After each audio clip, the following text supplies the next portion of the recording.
अब हम लोग पढ़ेंगे फंडामेंटल थ्योरम ऑफ अरिथमेटिक, यानी अंकगणित की मूलभूत प्रमेय क्या होता है।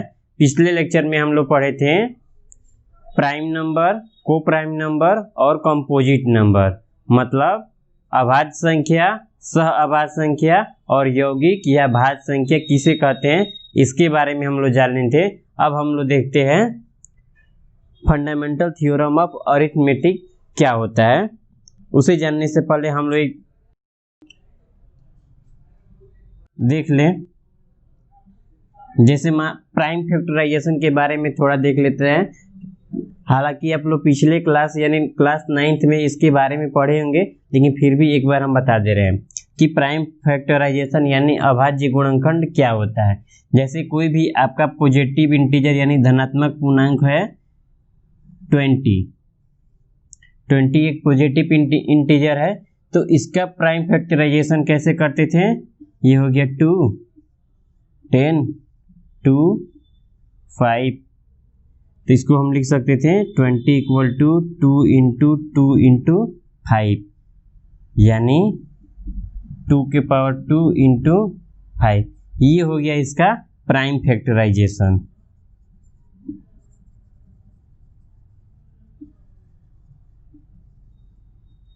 ये हो गया प्राइम फैक्टराइजेशन, यानी अभाज्य गुणनखंड विधि से किसी भी नंबर को अभाज्य गुणनखंड के रूप में कैसे लिख सकते हैं, ये होता है। हम लोग पिछले क्लास में पढ़े थे।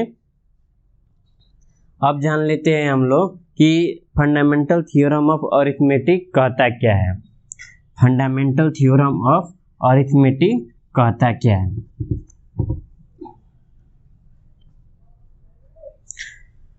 कोई भी आपका जो धनात्मक पूर्णांक हो उसको हम लोग गुणनखंड यानी अभाज्य गुणनखंड के रूप में परिवर्तित कर सकते हैं। कोई भी धनात्मक पूर्णांक एक है उसको हम लोग अभाज्य गुणनखंड यानी प्राइम फैक्टराइजेशन के रूप में परिवर्तित कर सकते हैं। ये बताता है फंडामेंटल थ्योरम ऑफ अरिथमेटिक, यानी कोई भी धनात्मक पूर्णांक को हम लोग अभाज्य गुणनखंड या प्राइम फैक्टर के रूप में लिख सकते हैं। जो प्राइम फैक्टर आता है उसके पोजीशन को इंटरचेंज करने से उसके रिजल्ट में कोई भी इफेक्ट नहीं पड़ता है। जैसे ये हो गया 24, इसका प्राइम फैक्टर कैसे करेंगे 2, 12, 2, 6 और ये हो गया 2, 3। अब 24 का प्राइम फैक्टराइजेशन क्या होगा।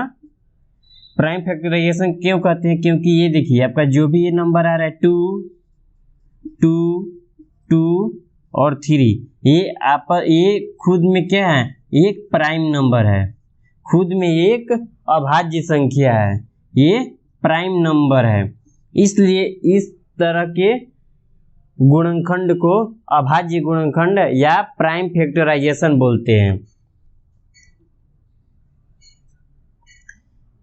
ठीक है, अब हम लोग देखते हैं तो 24 को 2, 2, 2, 3 या अब देखिए फंडामेंटल थ्योरम ऑफ अरिथमेटिक बोला कि कोई भी आपका जो नंबर होता है उसको हम लोग प्राइम फैक्टर के रूप में लिख सकते हैं।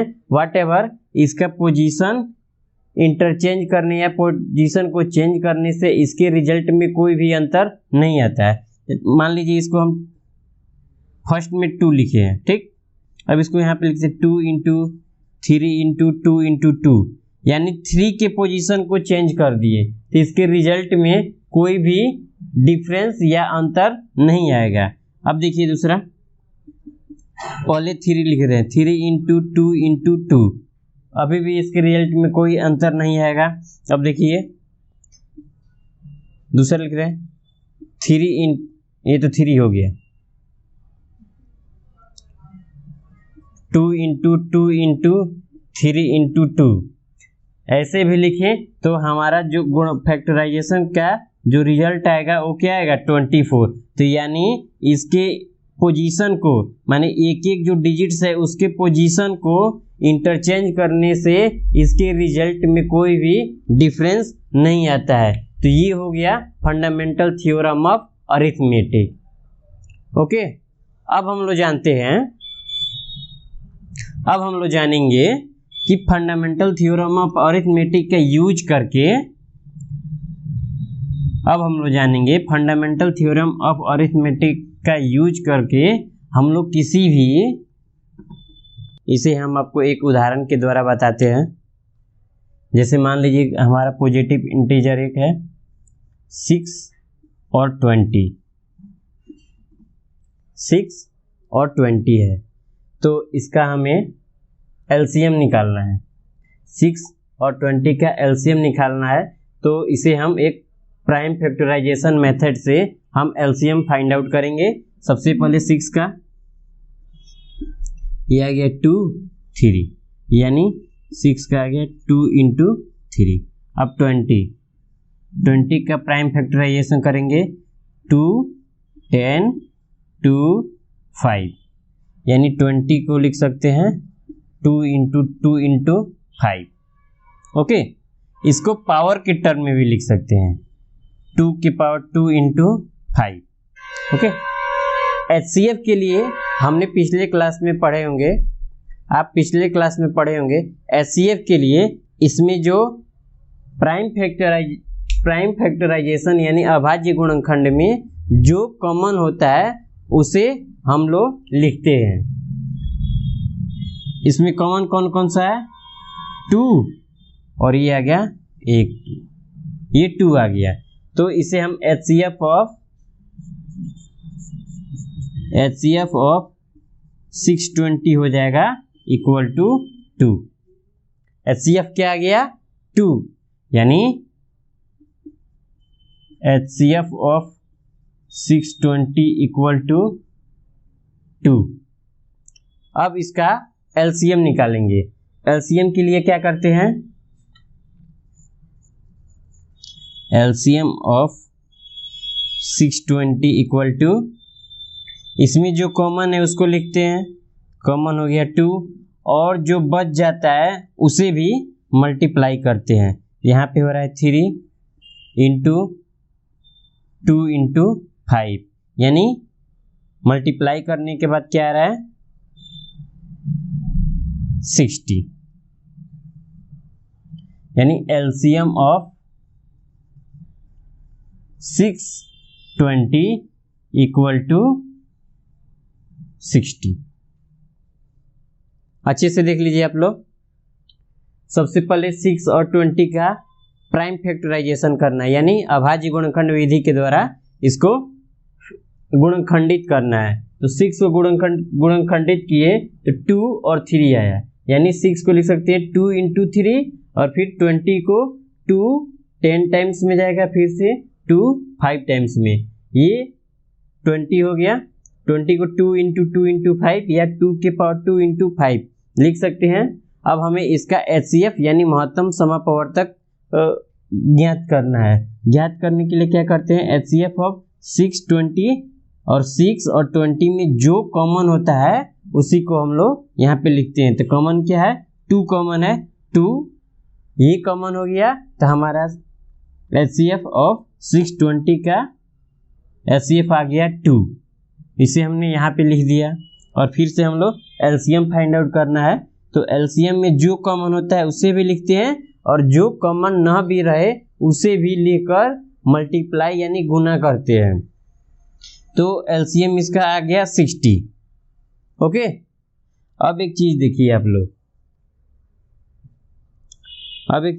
कितना इंटरेस्टिंग बात है।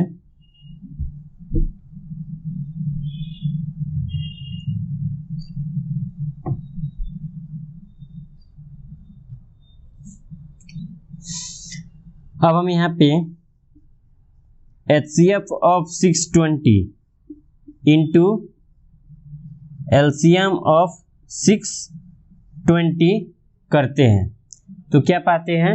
620 का महत्तम 2 × 60 इक्वल टू 120 आ रहा है, यानी एलसीएम और एचसीएफ को मल्टीप्लाई कर रहे हैं तो 120 आ रहा है। ओके, अब देखिए हमारा जो नंबर है, नंबर क्या है 6 और 20। 6 20 को भी मल्टीप्लाई कर रहे हैं तो रिजल्ट इसका क्या आ रहा है 120। दोनों केस में 120 आ रहा है, यानी एलसीएम और एचसीएफ को मल्टीप्लाई कर रहे हैं तो जो नंबर दिया है उसका प्रोडक्ट, नंबर का जो गुणनफल होता है वो बराबर आ रहा है किसके, महत्तम समापवर्तक उस नंबर का, और साथ ही लघुत्तम समापवर्तक उस नंबर के गुणनफल के बराबर आ रहा है। यानी HCF of 620 into LCM of 620 equal to number का मल्टीप्लिकेशन ये आ रहा है, इससे हम लोग लिख सकते हैं। ओके, अब देखिए इसे हम एक जनरल टर्म में भी लिखेंगे। इसे ये जनरल टर्म में लिखते हैं। कैसे? जैसे मान लीजिए कि हमने दो पॉजिटिव इंटीजर a और b लिया, दो पॉजिटिव इंटीजर a और b लिए। ओके, तो इसका HCF of a b into LCM of a और b equal to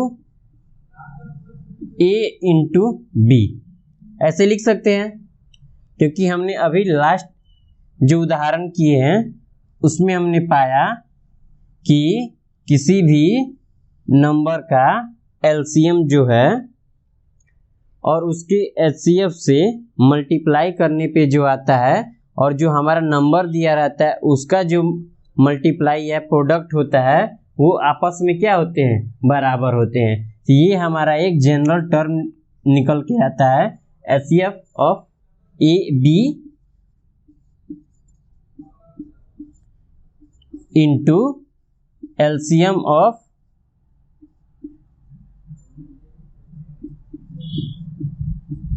a b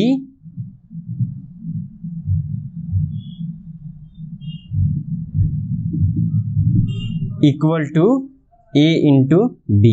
ये एक जनरल टर्म आ गया।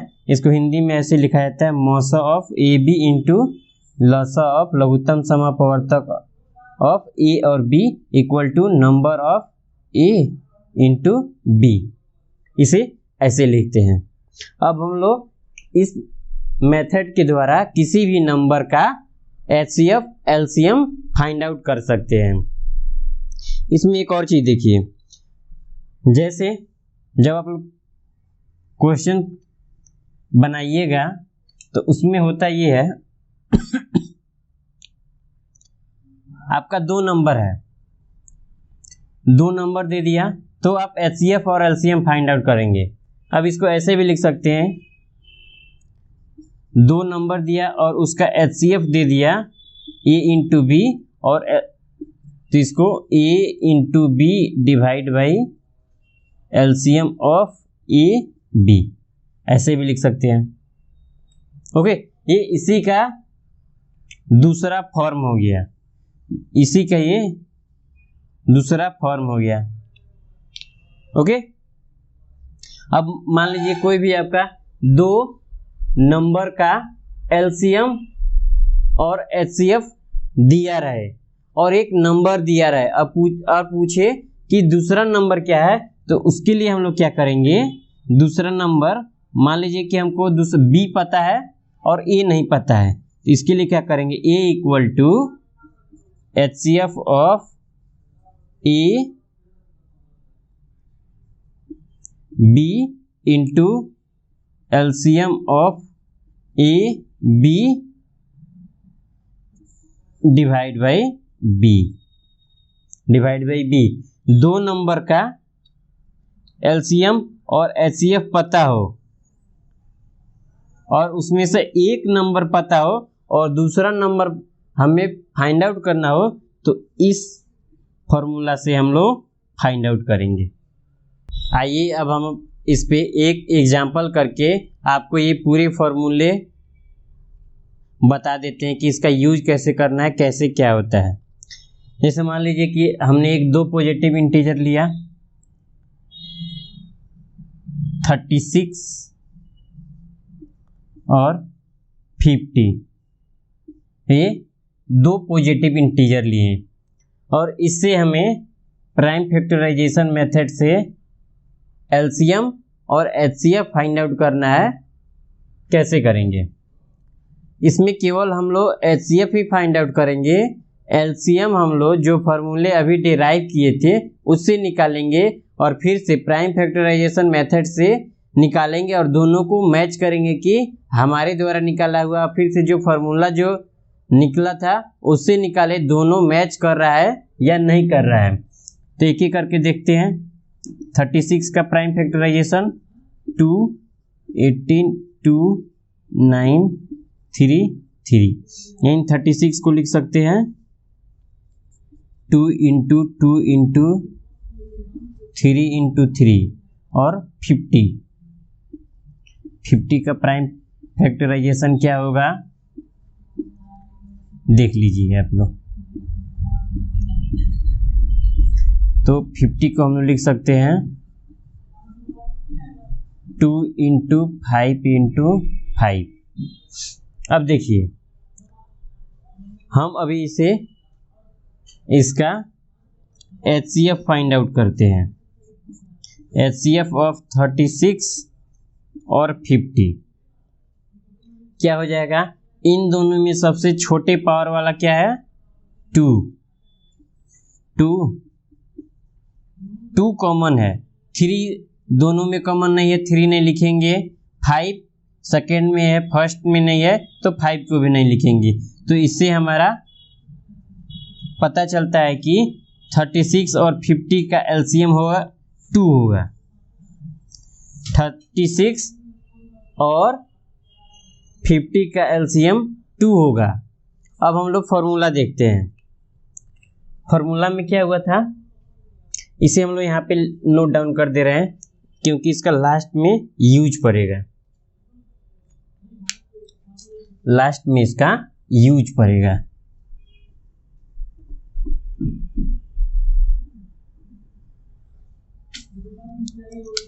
तो 36 को क्या लिख सकते हैं 2 इंटू 2 इंटू 3 इंटू 3 और 50 को 2 इंटू 5 इंटू 5 और HCF ऑफ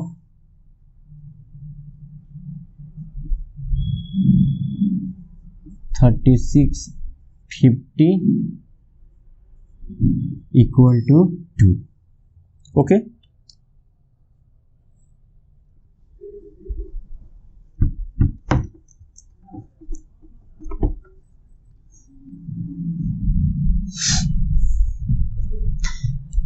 अब देखिए फॉर्मूला हम लोगों ने क्या लिखा था HCF of A B into LCM of A B equal to A into B। यहाँ पे हम लोग मान ले रहे हैं A इक्वल टू 36 और B इक्वल टू 50। ओके, अब इससे हम लोग फाइंड आउट क्या करना है LCM निकालना है। इसका LCM हमें बताना है कि क्या होगा। तो LCM के लिए क्या लिखेंगे LCM of 36 oblique 50 equal to A into B divide by HCF of A B। Okay, अब यहाँ पे A का वैल्यू क्या है 36 इंटू B का वैल्यू है 50 और HCF क्या आया है HCF आया है 2 को यहाँ पे रखें। अब इसको हम लोग सॉल्व करेंगे। सॉल्व कीजिए 25 और ये 25 इंटू 36 क्या होगा 0 15 15